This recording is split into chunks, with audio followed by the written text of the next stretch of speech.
Thank you everyone for being here. Sorry, it's a sparse audience, but with the weather, I think a lot of folks opted for virtual. But yeah, thank you so much for taking the time to come out.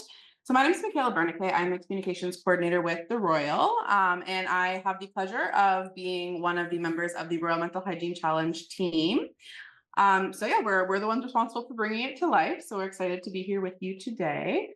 And like I said, it is hybrid, so just bear with us with anything like that. And thank you to our Zoom folks for joining us as well.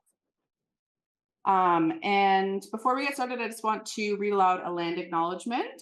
So we are on the unceded and unsurrendered territory of the Algonquin people, traditionally known as the Anishinaabe. Algonquin people are the original inhabitants of the wide swath of territory along the Ottawa River. In Algonquin culture, it's appropriate for guests to acknowledge the hospitality of their hosts when entering their territory. And with this in mind, the Royal respectfully thanks the Algonquin people for hosting us. So this project is something I'm super excited to dive into and talk about today. It's something near and dear to my heart. Just to give you an idea of the format of tonight's event, so we will start with a short presentation from our clinical lead, Guillaume, who I'll introduce shortly. And then we'll hear from one of our other mental hygiene team members, and then we will sort of dive into an open audience discussion. And you're welcome to participate and engage throughout the whole thing. So now it's my pleasure to introduce our first speaker, our clinical lead, and one of the masterminds behind mental hygiene, Guillaume Tremblay. So Guillaume is the lead nurse practitioner at our Brockville campus, and he's responsible for delivering primary care services and developing health promotion projects. He has a Master of Science in Nursing from Athabasca University, is certified in medical cognitive behavioral therapy, and is a seasoned mental health expert. Guillaume has directed his research on the area of cognitive neuroscience, where it's become clear that the brain, like other parts of the body, requires regular maintenance for optimal functioning. He's published articles, and he and his colleagues have reintroduced the concept of mental hygiene and its framework. So on a more personal level, I've had the privilege of working with Guillaume now for 4 years on this campaign, and each year continues to be rewarding. His passion, his drive, his commitment to making mental wellness resources accessible is inspiring to me, and I just love working side by side with him. So anyways, all that to say, I will hand it over to you, Guillaume, and we'll have some time for a presentation, then we'll move into more of a discussion.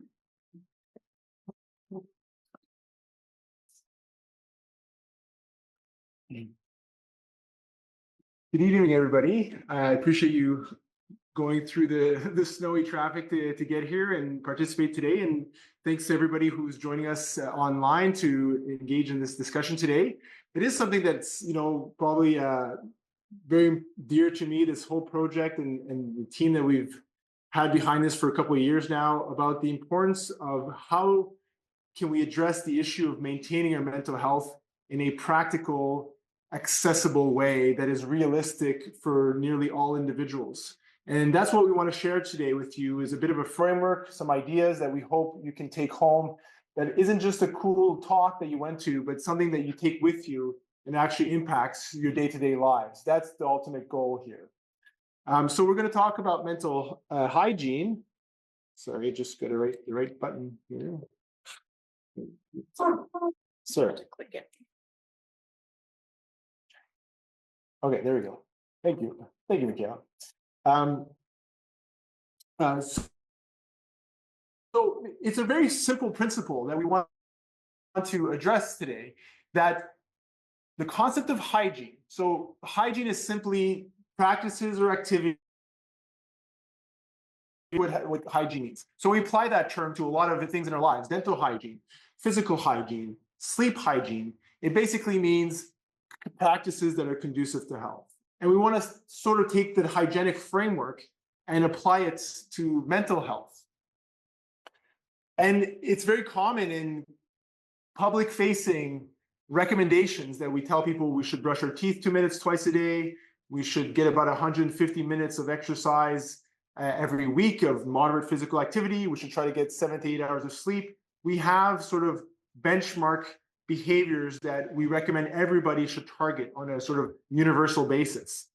But there's not really, at this point in time, a well-known clear-cut guideline in terms of what are the benchmark behaviors we should target to support specifically our mental health. Not to reduce the importance of these other items. Our health is obviously very multidimensional, but this team has tried to look at how can we address this gap in terms of really focusing on the mental aspect of things. So we're going to go into a little bit of sort of neuroscience, cognitive neuroscience theory and actually some data, and just kind of give you a bit of the background on how this framework sort of came to be and what's the target. So, for example, we can go into all the minutia of how a tooth, and you'll see throughout this talk, I do like to use dental hygiene analogies, dental health analogies, just to kind of bring home these concepts in a accessible way. But the overall target of dental hygiene is plaque. So we just brush our teeth to reduce plaque so we don't develop other problems. And really what we're trying to get at today is how do we reduce the sort of excessive mental chatter that we all talk about, that we all have in our minds, that we just kind of think a little bit too much all day, which is kind of a common thing in the human experience. So we're going to look a little bit about some of the networks of the brain that some of those images actually, some of the imaging work is actually done here at the Institute for Mental Health Research with the functional MRI machines upstairs. So do very similar work on some of the networks of the brain that have been mapped out over the last 2 decades. And the one that I really want to concentrate on today for our talk is the default mode network, which again, this is a simplified model. The brain's an extremely complex thing. The humans do not completely understand the brain, obviously. And there's many sub-networks to this default mode network. So this is kind of just a basic model, but it does capture, though, that the imaging studies do show that there's 2 main hubs that sort of communicate signals to each other. And what happens is that this network, when it's active, when it lights up in the imaging centers, in the imaging studies, it tends to be associated with cognitive patterns that we can all maybe recognize. Rumination, the tendency to think usually in a negative way in a circular fashion. The joke of, obviously I tend to repeat this joke of the hypothetical arguments I've won in the shower after I've had a little spat with my spouse. Then I think over and over about what I should have said that I didn't say, and kind of get into a negative, grumpy mood when I keep doing that. And we really only do this with negative thinking. You can never sort of go into a circular pattern about a positive thought. Like if you see a beautiful sunrise, you don't really start thinking, what a beautiful sunrise, what a beautiful sunrise, what a beautiful sunrise. That's not really what happens. But if you have an argument with somebody in your life, you're like, I can't believe they said that. I can't believe they said that. I can't believe they said that. So rumination tends to be very focused on negative thinking. Self-referential internal narrative, this sort of talking to ourselves about ourselves throughout the day. That's something we kind of all do. Mind wandering, where somebody's talking to you about something and you're not there. You're just kind of somewhere else at the grocery list or whatever. Non-practical future past thoughts, and I like the basic term blah, blah, blah. It's sort of the non-practical thinking. Okay, we'll get to that a little bit about delineating between practical and non-practical thinking. And some people have called it the hamster, non-stop running hamster wheel, or the monkey mind. There's a lot of terms we use to describe this internal experience that is very common. And I do want to reiterate, this is a very common thing. And why is it important? So the default mode network, again, when people describe this experience, the imaging studies tend to show more activity of the default mode network. So when the default mode network is hyper-connected, let's say, or it shows a lot of activity, we tend to be more vulnerable to mental health challenges, depression, anxiety issues, even more vulnerability to develop PTSD if we're exposed to traumatic situations. So this is an important network that can be targeted in terms of giving us our sort of the best probabilities of experiencing overall good mental health throughout our lives. The opposite has also been shown in imaging studies, that when there's less default mode network activity, there seems to be a report of people saying they feel happier or they express a better quality of life. Different terminology to basically express a higher level of well-being. So a basic idea here is when we have a quieter brain, we tend to have a happier brain. Similar with resilience, resilience can change depending on how it's a malleable trait. It's not something we're fixed with a certain degree of resilience when we're 19 years old, and that's all we're going to have till we're 80 years old. It can change over time based on how we work with our resilience a little bit. And again, some evidence suggests that less default mode network activity tends to offer us more psychological resilience. We can bounce back from life stressors with more ease when our mind's a little more quiet overall. So that's the question to the audience here physically here, and those online is, have you ever noticed your own internal process of thinking, the hamster wheel running, and have you observed that in your own inner experience? And Snoopy here tends to get sad when he overthinks, and that seems to be a common feature in the human experience. And so this is so when we talk about mental health challenges, we do want to be sensitive to the fact that everybody experiences them on a very unique level. Everybody has their own challenges. Everybody has their own life story. So certainly every challenge is unique in its own way. We want to be cognizant and recognize that and honor that in terms of how we help people. But we also want to recognize that we kind of all have the same challenge, which is we think too much. There's too much blah, blah, blah happening for most of us. And how can we help each other collectively address that basic thing to all feel a bit better, as a people? So too much blah, blah, blah.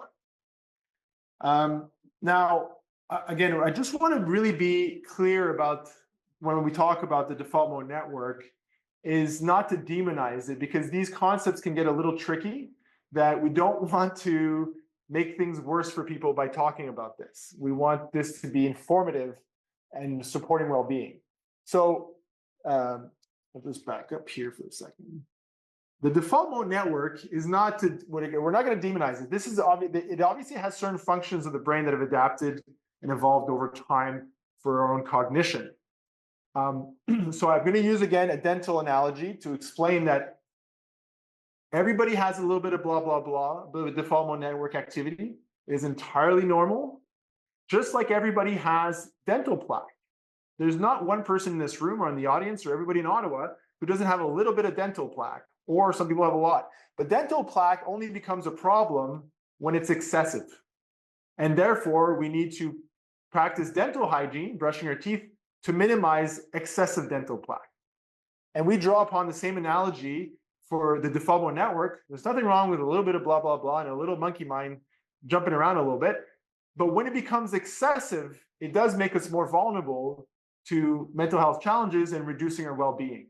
And therefore, mental hygiene, which we want to share with you, is the idea of practicing these practices that support reducing excessive default mode network activity, excessive blah, blah, blah. And we'll get back to a few examples shortly. So there's another part of our brain, the task positive network, which is kind of more goal focused. It tends to come online when we're focused on a task. It's related to executive function. When there's a lot going on, you got to find your way and find solutions, make decisions. So it's not the default mode network that does that. And they seem to compete even against each other. Now, not in a bad way, but basically they're anti-correlated. When you're highly task focused on a task, and you might notice this in your own inner experience, when you're highly focused on a task, it could be a careful, sort of sensitive part of your knitting project where you're coming around an edge that you got to really get it right, and you're really focused. There's not too much blah, blah, blah happening because you're focused on a task. And then you kind of finish your task and you put it down, and the mind goes blah, blah, blah again. Because when one comes online, the other one goes offline. When one comes back online, the other one goes offline. Yeah, they're sort of they're anti-correlated. They go hand in hand. So this is okay. A healthy brain typically is able to switch back and forth in a normal, and sort of depending on the need of the moment, can go back from the default mode network to the task positive network. When it becomes challenging for the brain is when the default mode network takes like too much space, when it becomes excessive and begins to become more dominant over the task positive network. And that can be a challenging thing. So it's kind of what we're kind of addressing here with mental hygiene is a little bit of how do we exercise our attention centers, which is basically what the task positive network is. Okay. Okay, so I'll talk briefly about mental training, okay? Because sometimes it seems like, is that an actual thing? Or is that something that people just is in vogue? Can we, and it looks like, so here we point out at meditation as, because there's a lot of meditation studies. Our team here is focused on mental hygiene. Meditation can be part of mental hygiene, but we're not focused on promoting meditation itself today. We're really focused on mental hygiene, even though meditation can be part of that. So what we're saying here is that there is evidence through, especially meditation studies, that it can change the way the brain operates. It can have an impact and relatively quickly. So you can take people who've never meditated before and you divide them up and you make one group do nothing and you make another group meditate 40 minutes a day for 6 to 8 weeks and check their default mode network activity before and after and find that there's less default mode network activity. Or you can compare people who've meditated for a long time versus people who never meditate. And again, typically folks who meditate on a regular basis have less default mode network activity as their baseline. The other interesting thing is that it seems that it doesn't take much to actually start impacting the function of the brain. Some studies show as little as 6 to 12 minutes of certain deliberate activities to challenge the attention centers of the brain can impact your mental health. So we're not looking at saying, well, people need to meditate for 3 hours a day in order to improve their mental health. That's the good news here. It doesn't take much and can really have an impact. And we'll discuss how some of our data supports that. So yeah, I'll just also, one member too of the mental hygiene team that's not here today is my colleague, Nicole Rodriguez, who's helped from the beginning too to help piece this framework together and help with some data collection and really start to legitimize this framework to show that really mental hygiene can become an actual concept that we can utilize that's evidence-based. So what we're saying here is that we kind of need to move beyond making these techniques just like little tricks only when we're stressed. So so obviously if you're not having a good day and you're using breathing techniques to help you reduce your stress, that's a good thing, okay? That's a very good thing. But we also want this to become part of our day-to-day lives in a hygienic practice, not something that we do only when things aren't going well. We don't just brush our teeth, when our teeth hurt. We brush our teeth even when our teeth are feeling perfect. We don't just shower when we've fallen in the mud. We shower every day, whether we exercise or not. So these things are embedded in our day-to-day lives through good times and bad. And this is the sort of idea here of mental hygiene, is moving away from these being sort of tricks to boost yourself up when we're down to being embedded as part of our routine in our day-to-day lives. Nor is there an end to this process. So none of us here are going to after a couple of years say, well, I've brushed my teeth for a couple of decades. I think I've had enough now. I'm going to stop. That doesn't really make much sense. It's also universal. There's nobody here in this room right now or online that it's more important for them to shower versus another person. It's all important for all of us to shower on a day-to-day basis. And we all know that intuitively. It's part of our cultural understanding now. And so it's the same sort of principle with mental hygiene. Whether we're experiencing mental health issues or not, mental hygiene is important for everybody. Okay, same. So that's the overall framework of this. Okay, thank you. So the idea here too that I really want to share and emphasize is that making a deliberate sort of intention or in an effort to build mental hygiene practices is is not just something that supports well-being, although it definitely, certainly that's the goal here, is to elevate well-being, but also that it's very practical for our day-to-day lives. So the things that we want the brain to do really well is like things like emotional regulation, executive function and problem solving, information processing, decision making. Those are the things we want the brain to do well. We want to make good decisions, we want to problem solve, we want to retain and process information, and we want to regulate when something like, someone cuts you off on the drive. Yeah, you get a jolt of anger, but your brain can wobble back into a homeostasis of being calm again because your emotional regulation centers are operating well. But those are not the default mode network. In fact, those parts of the brain compete with the default mode network in terms of bandwidth. So that's a sort of not exactly the right terminology. It's not exactly a scientific terminology, but it's an analogy to say that there's only so much neural activity your brain can handle at any given moment. And if your brain is going blah, blah, blah, blah, blah, blah, blah, blah, blah, there's less neural energy to go to your frontal lobes, which processes information, to your occipital lobe, which helps you make decisions, and so on. So a quieter mind is actually, we can argue, is a more functional mind or a functional brain. So it's not that you need to think more in order to deal with the challenges of your life. In fact, you might do better by thinking less.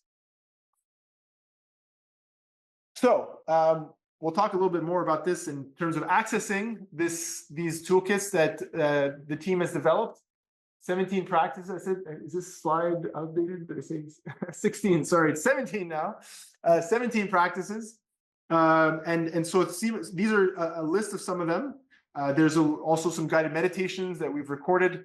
There's a lot of variety. So for example, when the World Health Organization says you should exercise 150 minutes a week, they don't tell you you must swim, you must jog. They say just do whatever, just get some exercise. It's good for you.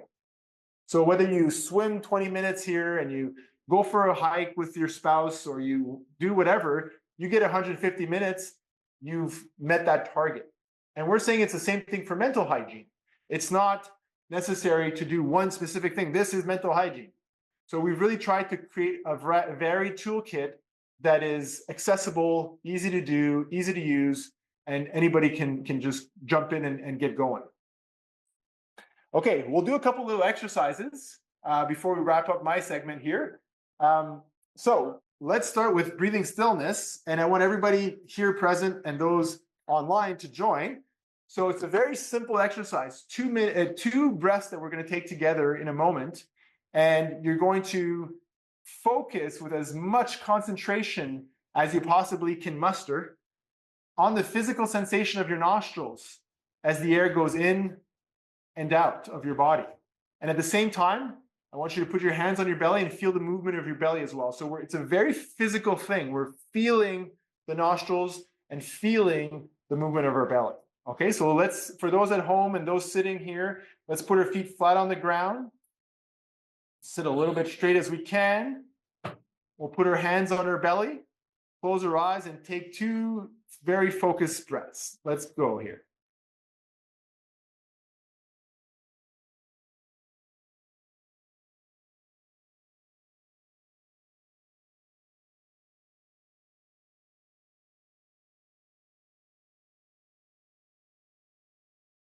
There we are. Let's open our eyes for a second and ask, what did we think about in the last 15 seconds? Not much, very little. Breathing, just nothing there, okay? And this is a very simple but very effective mental hygiene practice. So some of our recommendation for this is, let's say you do 2 to 3 breaths, about 20 seconds every hour for 12 hours of your waking life, okay? You don't need to do your schedule. And that's about 4 minutes a day right there, very focused, deep breathing. So you can have the best day of your life, you can have the worst day of your life. Blah, blah, blah, blah, blah. You just stop, not think, breathe, and carry on your life. An hour later, 20 seconds. An hour later, 20 seconds. Excellent form of mental hygiene. Do not underestimate this practice. This is pretty powerful stuff if you're willing to stick with it. Just like any exercise, simple exercise, like let's say a push-up, one push-up, I don't know, there's nothing special about that. You do push-ups every day, every day, every day, it's going to help you get stronger. This is sort of like a mental push-up that's subtle at first, but with consistency can have a true impact.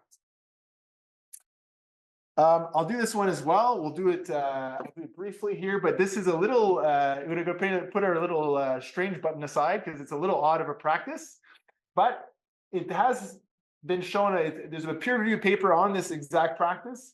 And some people find that doing it for an hour or two, not an hour or two, a minute or two in the shower can be pretty effective to just kind of clear the mind. If you've never done any kind of contemplative practices, it's a very quick and easy trick to quiet everything down. So basically we join fingers with our sounds of our movements. The sound is ta, sa, na, ma. So I go ta, sa, na, ma. I'll do it, and you can, maybe we'll get you guys to join for a sec. And then when you close your eyes, you try to visualize a warm sun in whatever way that comes to you. Okay, so I'll do the first two, and then you guys can join in, okay, for a few. So we take a deep breath. Ta, sa, na, ma. Ta, sa, na, ma. Everybody give it a try. Ta, sa, na, ma. Ta, sa, na, ma. Ta, sa, na, ma. One more time. Ta, sa, na, ma. So a good little way to clear the mind and just sort of activate a couple different attention centers that helps quiet, excuse me, the default mode network.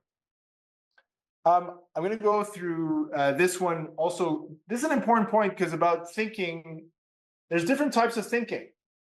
So what we're talking about in terms of reducing thinking is not to reduce all types of thinking. So excessive blah, blah, blah, non-practical thinking is what we're saying is the target here to reduce that in order to improve well-being. But thinking through something is a different thing. So what we're encouraging here is, yes, every challenge you have in your life, it's important to learn to think through them. But to think about them all day long doesn't provide you solutions. It's not practical. Doesn't make you feel better. So one exercise that's good for mental hygiene is just to take a piece of paper, sit down, write down the thing that's bothering you, the challenge that you have in your life, and think through it. Brainstorm. What are the solutions to this problem? What are the different approaches?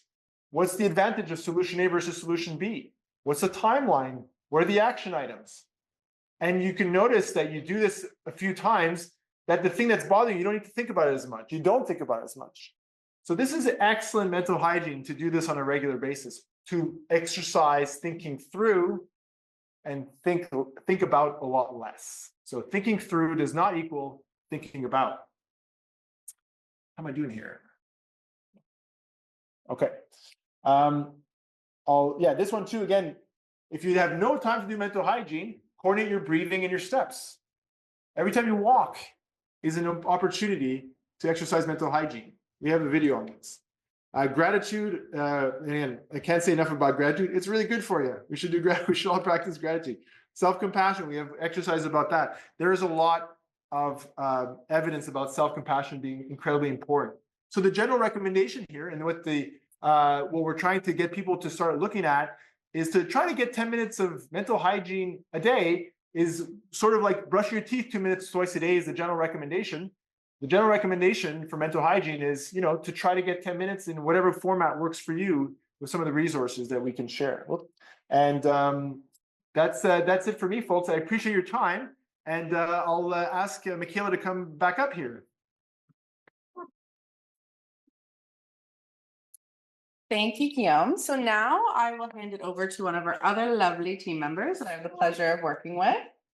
So Andrea Tompkins is the writer on our corporate communications team, and she is an integral member of our mental hygiene team as well. She's my right-hand gal. And she has a way with words and just makes stories come to life. So brings a wealth of knowledge and experience to the team and brings so much passion and positive energy to everything she does. We're grateful to have her. So over to you, Andrea. I'll invite you up to talk about the mental hygiene challenge.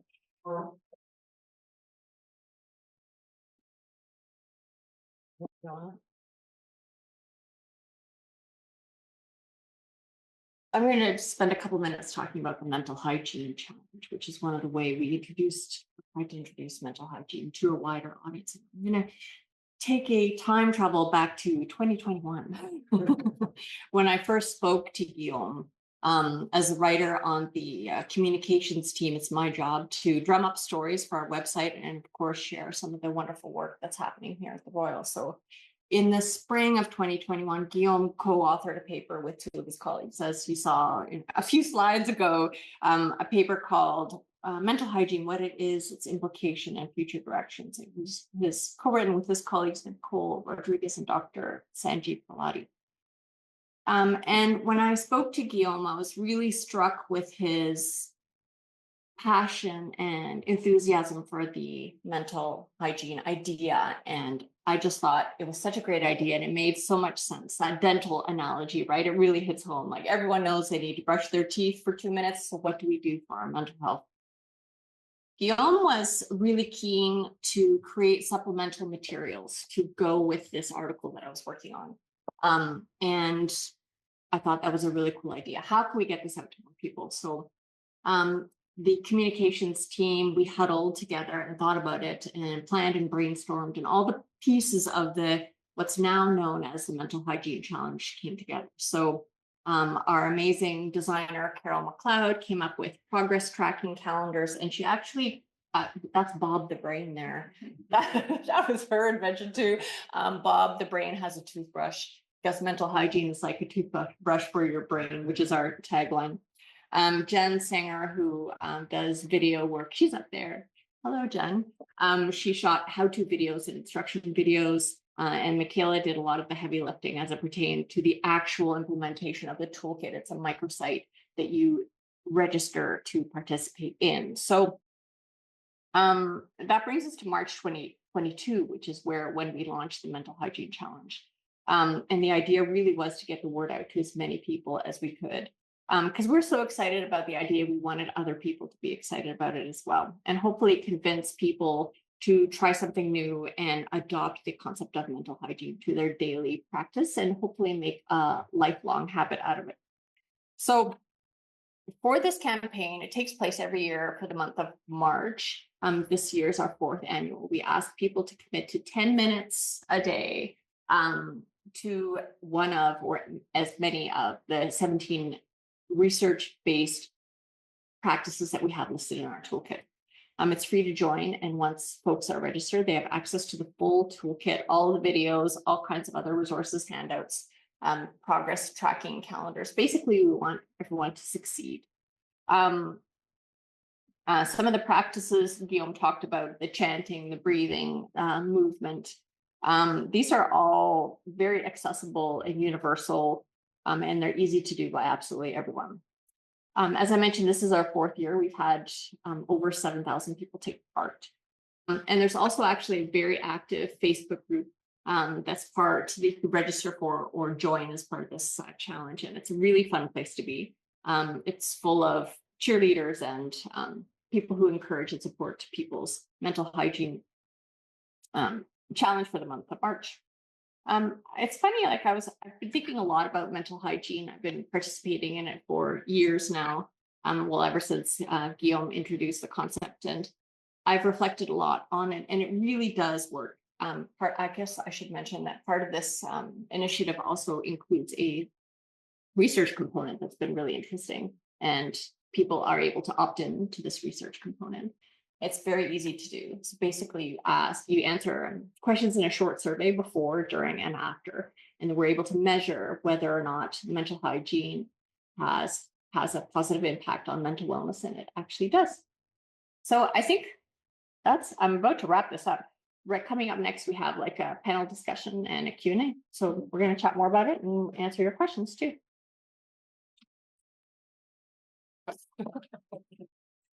Thank you, Andrea. So yes, as mentioned, we'll move into a Q&A. So I'll actually invite both of you to go sit there in the chairs in front of the screen. I'm just going to stop the screen share here. And I'll pull up just on so that we're not staring at ourselves here. Let me just actually fix the camera angle.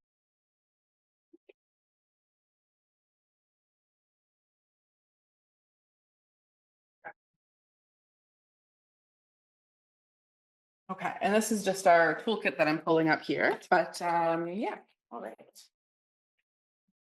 So we want this to be informal and we'll take any audience questions throughout, but I just want to start by saying thank you for your remarks and I guess we should. Oh, yeah, I forgot to-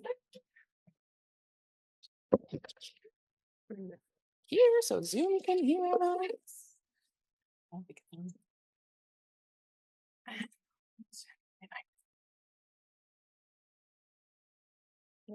Okay, think we're good.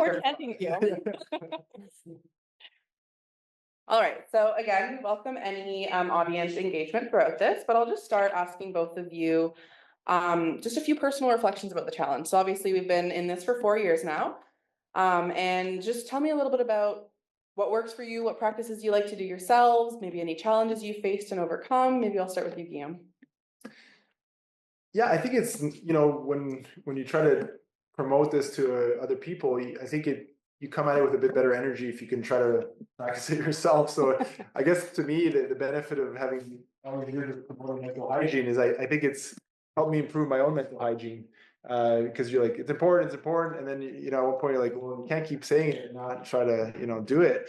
So sometimes I find my previous to mental hygiene, a lot of the time for me was things like meditation or chanting, which I would kind of be really on or really, or do nothing, like if I'm doing 45 minutes to an hour a day or I just wasn't doing any of that. And mental hygiene to me kind of provided me a sort of a more balanced idea of like, it doesn't need to be that intense. Like just try to get a couple minutes in the day to reflect, to be mindful, to do breathing, maybe be grateful. Just do a little bit every day, and sometimes maybe I'll do more if I get a kick out of meditation again or something. That's fine. But whatever's happening, I can try to get my little bit of mental hygiene in. So I would say going through all this work with the team has helped me improve my mental hygiene, which I'm grateful for. Yeah, I'll just add to that too. Sometimes it can be hard to get motivated and feel like, oh, it's overwhelming. But one thing we like to do is sort of integrate it into existing habits. So something called habit stacking. So for example, you can be mindful while you're doing the dishes or while you're folding laundry, just really being intentional about the time. And it's kind of just a mindset shift. Yes, there are all of these practices that are research-based, expert approved, but a lot of it is just really saying, okay, I'm going to prioritize my mental wellness and take some time for me. So sometimes, one thing too, I can't recall if you've mentioned it yet, Guillaume, but it's not just for when you're feeling down. It's for when you're feeling well. It's for when you're kind of in between. It's something that's just to build up that mental muscle and that resilience, so that when you do face a challenge, it's that much easier to face it because you sort of have that that strength behind you. So it's for all the time, not just for when you're feeling like you're really busy or really stressed. And it's universal. It's for everybody. I wanted to add that, we live in such chaotic times right now, and with so much going on in the world that's beyond our control, it's it's very empowering to think about the things that we can control. And I can control how I spend my spare time. I can control how I care for my mental health. So I find that feels good. And the whole mental hygiene thing, I mean, I do meditation, and I'm really into journaling too. I find journaling really helpful. Guillaume has recorded some really amazing guided meditations that are part of this toolkit. And my recommendation, if you've never done a guided meditation before, is to start with something that's really short. I think the shortest one we have is 7 minutes, yeah. But there's even shorter ones out there that are 2 minutes. One of the things that I think I was talking to you about this the other day is I walk to work, and I used to walk for fitness. So I'd power through it with music, and I walked through a really nice wooded area that I would almost miss because I was walking through it so fast. So mental hygiene has really changed my mindset about that kind of stuff. So now I actually slow down in that wooded area, and I turn my music off, and I take some deep breaths, and I enjoy the nature around me. And it's really only 2 minutes. Like it is literally a patch of forest in the city. But I find that it has really added a lot to my day, and I just feel so much more relaxed when I'm doing that. So thank you, Guillaume, for changing my mind about how I spend my time. Cool. Yeah. So that's just another example of how you really can just kind of shift your mindset of things that you're already doing to make it, to make it mental hygiene. And I think I see, Jen and Amrita, that we have a virtual question. I can run you a mic, but can you yell loud enough and I can repeat it? How will you know mental hygiene is working? What are common indicators or progress or of success? Okay, so the question is about how do we know if mental hygiene is working and what some indicators of success are. I'll let you take that one, Guillaume.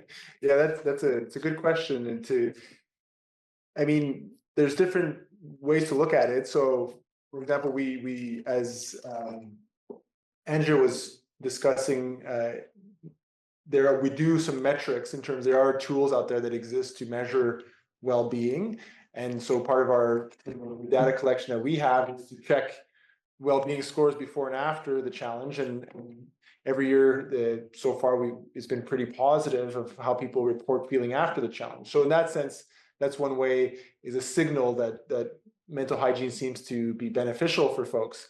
The other thing I would say is the individual tools or the individual practices that we include in the toolkit have also their own evidence as well, that when done regularly can support mental well-being.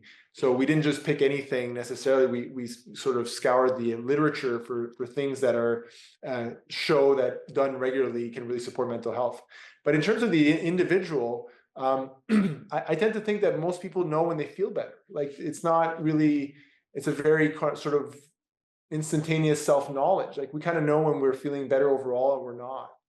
And so what I would recommend for folks who are new at this is the proof's in the pudding. Like give it a try, give our formula an honest try.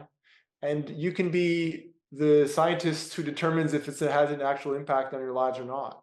So it's not something we're trying to sell and like believe in mental hygiene, it's just like, no, we want you to give it a try and see how it impacts your internal experience. And you might find discover your own tricks in there that maybe isn't even in our toolkit that support your mental well-being. So we're not trying to say we have the exact definition of mental hygiene. Some people can have, a cat on their lap and petting the cat nicely after work on their favorite rocking chair and do that for 10, 15 minutes. And that's a great way for them to feel relaxed. So anyways, that's a bit long-winded. It reminds me of, I think it was in the Facebook group last year, one of the years, someone said that their mental hygiene was just playing really loud music and just really like focusing on the pillow that's in front of them and feeling the pillow and just, it's if it makes you feel better, like that's, just taking intentional time. Okay, looks like we have another Zoom question.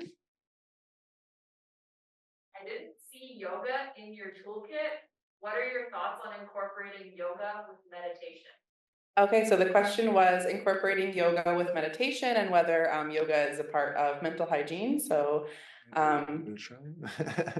yeah, so I can start. So we actually do have basic yoga in our toolkit, I'll say. We call it movement for wellness because yoga can be some people hear the word yoga and say, oh, that's not for me. So we wanted to sort of reframe it a little bit, but it's a super simple way to do it. So yeah, Guillaume, maybe you want to talk about the yoga and meditation crossover? Yeah, I mean, for sure. I think for folks who are into yoga, it could be certainly categorized as a form of mental hygiene. It's certainly deep breathing exercises that are integral to yoga, yoga practices like holding postures and breathing through them and things like that. Certainly activates the attention centers of the brain that we kind of were discussing before and can help quiet the mind. So absolutely, yoga, I think, can be considered a way to exercise mental hygiene. But like Michaela said, like we're really trying to create an accessible framework that's as approachable to everybody as possible. So for me, people who practice yoga every day, it's like, that's great. Just keep going. That's fantastic, but we also don't want people have an aversion to what we're trying to share here because yoga is not their thing. So that's kind of how we chose the wording of the movement for wellness. We basically do a sun salutation in that exercise, which again, for some people who've never done yoga, but if you really focus on 10 deep breaths while you do 10 sun salutations, it's a good way to just kind of pause the mental chatter and just kind of go quiet a little bit. So I think yoga for sure, it's just how we piece the framework together to make it useful for many people as possible. Anything to add? Nope. Any other questions, either Zoom or in the room? Look at you guys. Yeah. Here, you can, yeah, for sure, yeah. I'm wondering, how can we teach this to children or teenagers? Have they been part of the 7,000 participants? And my second question is, what about for people who might have some mental challenges, conditions like schizophrenia, hallucinations, Alzheimer's, dementia, maybe for more seniors in our city or population? Yeah. Just speak to those two questions. Yeah, so just to repeat the question for the folks on Zoom, so it was a two-part question. One is, how can we get children involved in mental hygiene? And then the second is, how do we frame mental hygiene, and is it a thing for folks who are living with mental health challenges? So I'll let Kian speak to that. That's a really good question. I would say that our mental hygiene challenge has been targeting 18 plus because we want to first be prudent that there's a difference in child psychology versus adult psychology, and we're trying to address the masses. So we want to do it safely, and I think we would like eventually, as a long-term goal, to develop evidence expert approved approach for children. But I think we just weren't ready as a team to take on, like, I take the psychology of children very seriously, and I certainly don't want to promote something that we're not absolutely certain is beneficial. So we, the evidence for adults is a lot easier to access, and my own practice and some of the people who've helped us, and the psychologists and psychiatrists who are comfortable and helped us with the videos, more focused on sort of the adult mental health. So, but I would say that in terms of, I'm not saying though that we shouldn't promote mental hygiene to children. I think the simplest place to start with children, that it's the safest as well, is gratitude exercises. Children can be taught from an early age that it's important to practice gratitude.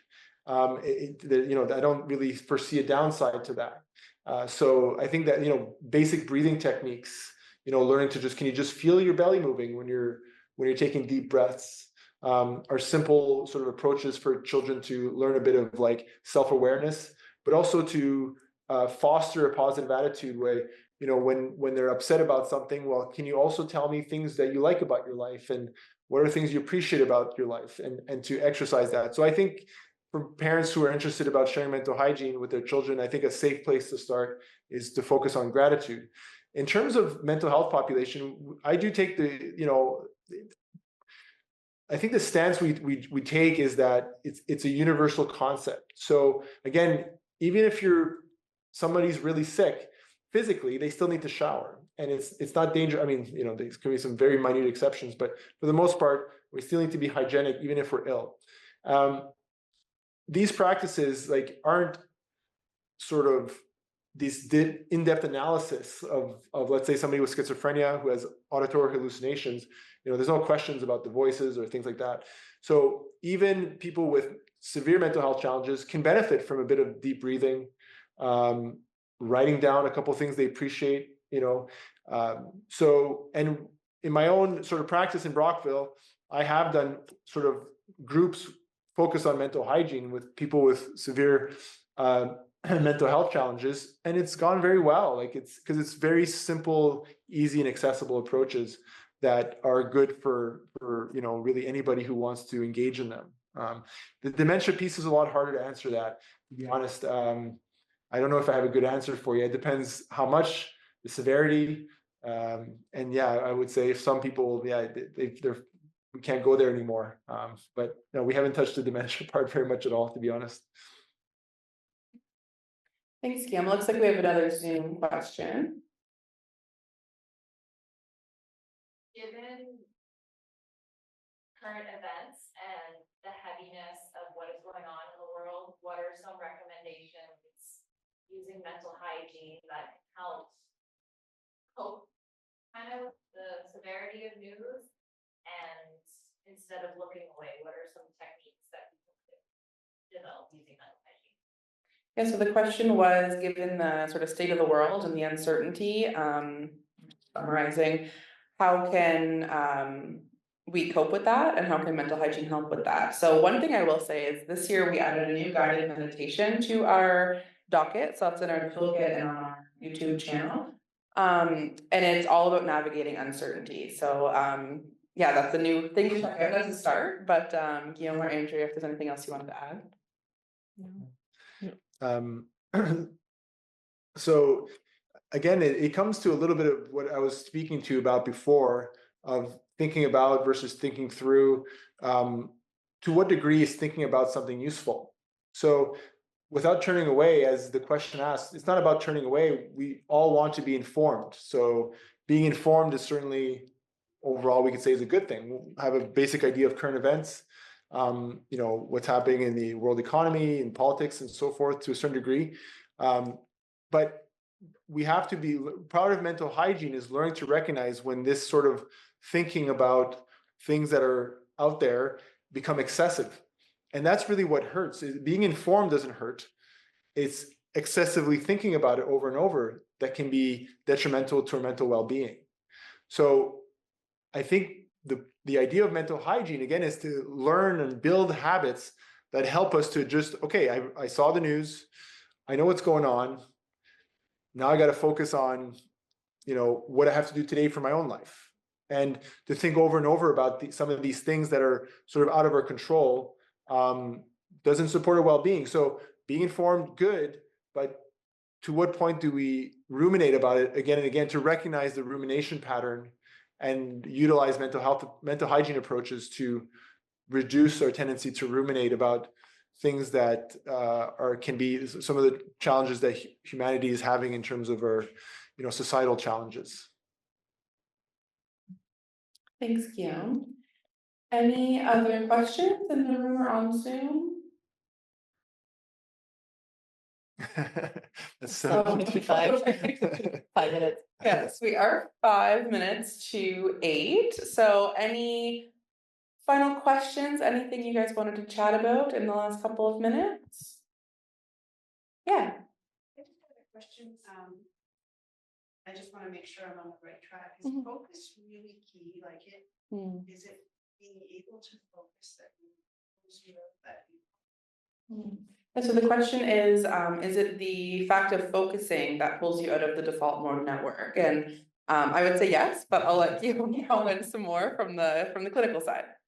Yeah, for the most part, it's the ability, to do the attention centers, and then direct those attention centers to kind of a positive affect. So, for example, like the gratitude exercise, you could sort of after a few days, without giving it much attention, write down the same thing over and over. Like I like my house, I like my kids, I like my neighborhood, and then I do that every day, and it becomes without focus, and then you lose the benefit of it. But if you sort of challenge yourself, let's say, to write 3 new things every day, and after 20 days you're at 60 different items, you've had to focus to discover what you appreciate about your life, and that will have more power to training your brain to literally the gratitude muscle will be more exercised. So for sure, focus, we can use different words: attention, awareness, self-awareness. There's different ways to express that, but yes, I would say is the brief answer. It's a big piece to learn to deliberately, intentionally focus on like being, or positive psychology exercises, or thinking through problems, or being grateful, focusing on the movement of our belly when we breathe. Yeah, focus is a big piece. I have a comment to say about that. In my mind, I feel like focus is a muscle, and it's something that I practice a lot during a guided meditation. And there are times when I feel like I want to sit down and listen to a guided meditation, but that hamster wheel is running and I can't focus on my breath or anything. But then I remember that that's where the work is. So when you lose focus in your meditation and you kindly and gently bring yourself back to your breath or whatever you're focusing on, or your happy place, that's the practice, that's the push-up, that's the work. And you do get better at it, although we all still have some bad focus days, which is normal. But I think I'm a better meditator than I was when I started. Yeah, it's definitely a muscle, and there may be some days that you're really not feeling it, but I find it helpful to put sticky notes on my mirror, or like in convenient places to have reminders. And one of our practices as well for the days that you might not be feeling motivated or like you can't focus, We have one of the practices in our toolkit is called behavioral activation, and it's actually a cognitive behavioral therapy technique. And it's just the idea of taking one small baby step, to one small step can then you take another step and another step and another step. So even if something feels overwhelming, just try a bite size at a time, push yourself to do it. It's like, if you don't want to do the dishes, just wash that first bowl and then you'll get through the whole sink. It's similar kind of mindset. So yeah, that's sort of my thinking behind it, even on the days I don't want to do it, or I don't feel as motivated, let's say. It looks like we have one more Zoom. Oh, I have one that just says be grateful. I have one that says, I have a sticker actually, one of the ones that our colleague Amrita made. So we have one that says you are not alone. And yeah, so I have, it's the grateful one that I try to remember the most. So that's the one that I have on my bathroom mirror alongside that you are not alone sticky, but you can write anything on it. If it's just mental hygiene or meditate or, whatever works for you, whatever's a good cue. Just do what works for you. And that's the beauty of it, is that it's universal and it's so customizable. And you can just really make it your own. And if it's making you feel better, that's really all that matters. I just want to, you had in the session outline, you had put a question in there that I thought that was really good, was how is mental hygiene different than like self-care, basic self-care? And in a way, there's a huge overlap. So it's not to say, well, so mental hygiene is a whole other thing. It's obviously, it is just a different way of expressing self-care. And obviously self-care is important in all sorts of facets.